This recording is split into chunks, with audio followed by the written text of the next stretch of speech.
Hi, and welcome to our third video on the vorticity equation. So we're pounding our way through vorticity, and in this particular video, we're going to look at the tilting term. We already went through the first two terms, the change in absolute vorticity and also divergence. We scaled those or made them more simple. And now we're going to look at the tilting term and also friction. Tilting is kind of complex. We'll take our time through it.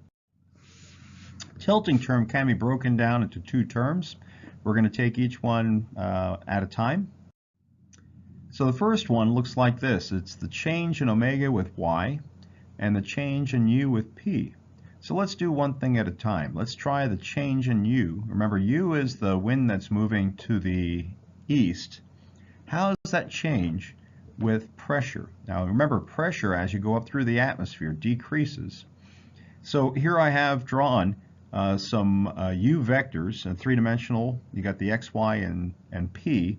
So you can see the vectors of the wind is moving in the x direction, so that's u.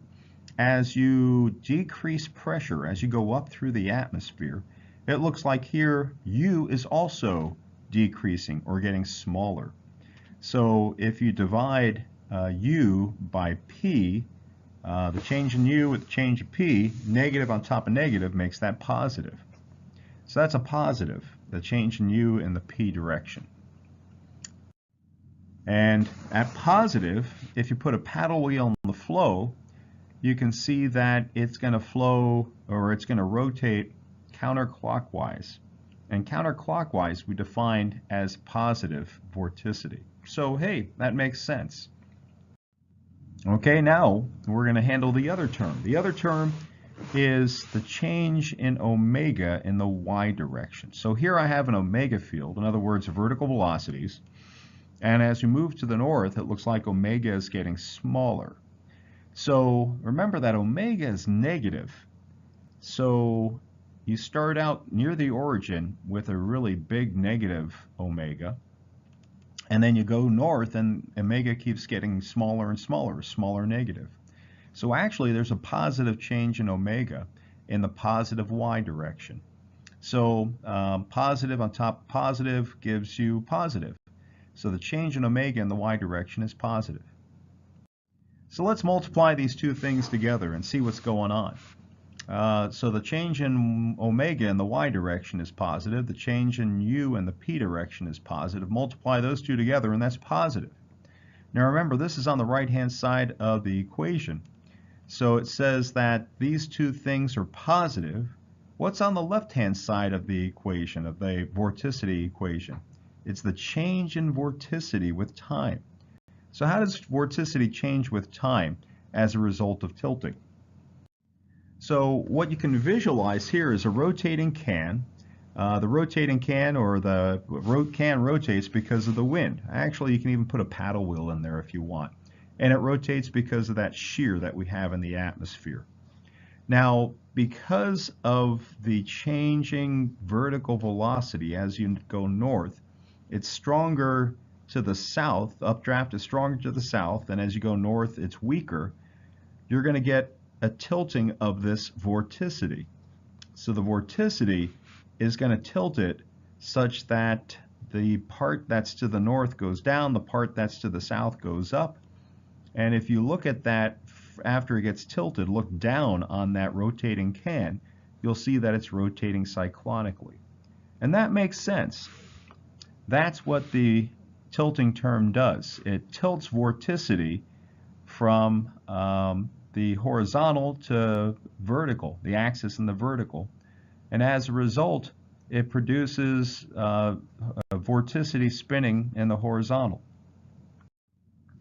So what that says is that when you have tilting with this type of shear profile, it produces an increase in vorticity.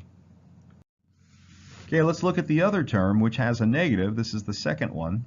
This is the change in omega with x and the change in v with p, and there's a minus sign out in front. So let's try and visualize what's going on here. Once again, we're going to draw a shear profile. This shear profile is such that as you go up in the negative p direction, as p decreases as you go up through the atmosphere. The wind decreases. In this case, the wind is V, and the V is decreasing. So a V divided by a change in V divided by a change in P gives you a positive number. And that means that you get cyclonic rotation. Now let's take a look at W, or not W, but omega. As you move in the X direction, omega, according to this updraft profile, or the vertical velocity profile, omega gets to be a bigger negative as you move in the X direction. So smaller vertical velocities closer to the origin. As you move in the X direction, it becomes a greater rising motions, which means bigger negative omega. So that's the case. As you move in the positive X direction, omega becomes more negative, becomes bigger. Multiply these two terms out, and you get a positive times a negative gives you a negative,